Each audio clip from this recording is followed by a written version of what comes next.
Good morning, all you fans of military history. Welcome to the first episode of Fun with Badges, a new show that is going to uncover the fascinating true stories behind what many see as a dry old topic: military badges, flags, crests, and emblems. Oh, good morning, Lyndon. Good morning, Russ. Can I just ask you why you're dressed up for a safari or something? Well, it's for the wildlife show. Well, what show is that, Russ? The one about badgers. I'm all ready to head out on location, find some badger families in their sets, and tell the viewers all about those lovely animals. I've been up all night doing research and I've absolutely nailed it. No, Russ, the show is Fun with Badges. Look, like that. No R at the end. You mean we're not going out into the woods? No, but don't worry, what we are going to talk about is even more interesting. And I know you're quite an expert on military history anyway. Let's start off with this regimental crest. Do you recognise it? And do you know what the colours represent, Russ? Yes, I do, as it happens. That's the crest of the Royal Tank Regiment.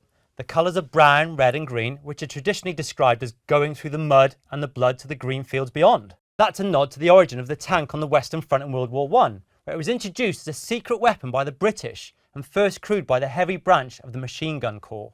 That's right. And the reason it's called a tank is because, as part of the secrecy, when the first vehicles were being transported on trains to France, the loading documentation listed them as water tanks, and the name just stuck. There's even a story about those regimental colours.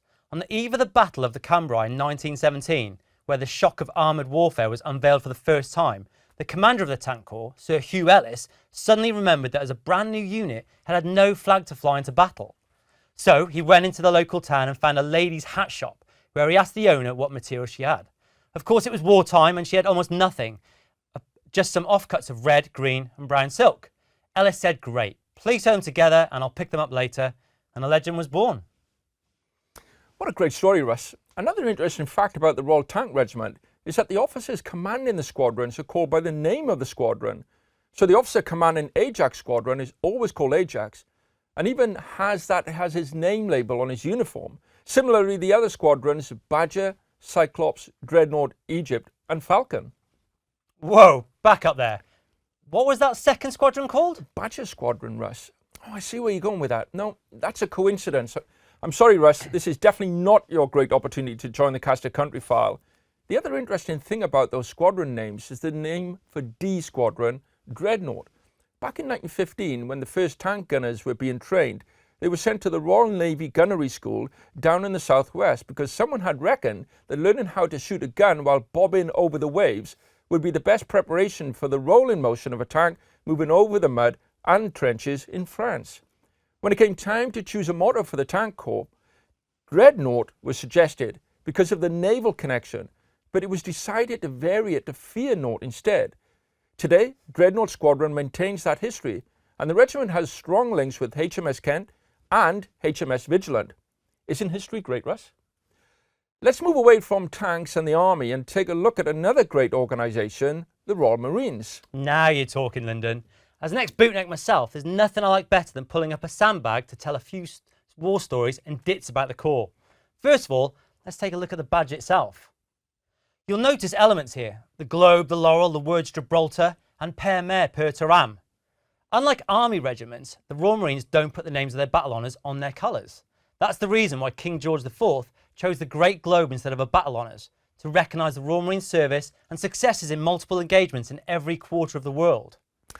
And if my schoolboy Latin is right, I think per mer per terram means by sea, by land. It was first used in 1775 and describes Marines fighting on the decks of ships as well as ashore in their many land engagements. But he said the Marines don't record individual battle honours. So what's the Gibraltar on the badge all about? Good spot, Lyndon. I guess there's an exception to every rule. That dates back to 1704 and the capture of Gibraltar by a force of Anglo-Dutch Marines. They then defended the rock during a 9-month siege by the French and Spanish, after which it was reported that the English Marines gained an immortal glory. Thinking about it, Russ, where does the term bootneck come from? Another great question, Lyndon. Actually, there are two versions of the story. One is that because Marines originally wore a piece of leather material, called a leather stock, around their necks as armour to protect against slashing swords. Because of the US Marines are known as leathernecks, which is a proud nickname today, but was originally a term of abuse by Navy sailors. Our Royal Marines used a slightly different term, bootnecks. But there's a different story behind that, which is that they used to cut a strip of leather from the top of an old boot to wear around their neck as protection against having their throats cut by an attacker. The last bit of detail on the Royal Marines badge is the laurel, which was of course the ancient Greek reward for victors in athletic and military competitions, and was then adopted by the Roman Empire as a symbol of triumph. The laurel on the Marines badge commemorates the gallantry shown during the 7 Years' War against France. Moving on to our next subject, Russ, the Royal Marines are famous for their green beret. Where does that come from?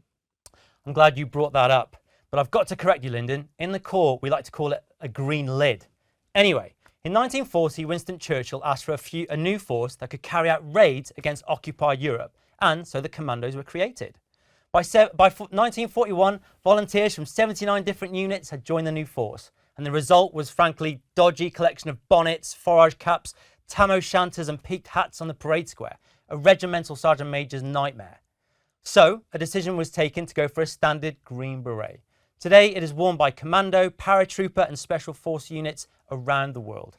And showing what a small world it is, the Royal Tank Regiment and the Royal Marines share a common link to Winston Churchill. Not only did he come up with the idea of a commando raiding force in 1940, but way back in 1915 he created the Land Ships Committee to look into civil engineering caterpillar tractors into weapons of war. Quite a visionary chap, really.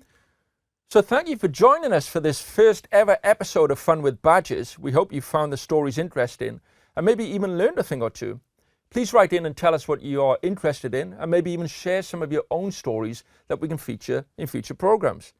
Next week will be a very special show when we'll be looking at the contribution to the British military of troops from elsewhere in the world, in particular those from the Commonwealth and from Nepal. Join us to find out about the Brigade of Gurkhas and their fearsome weapon, the kukri. Goodbye. Goodbye.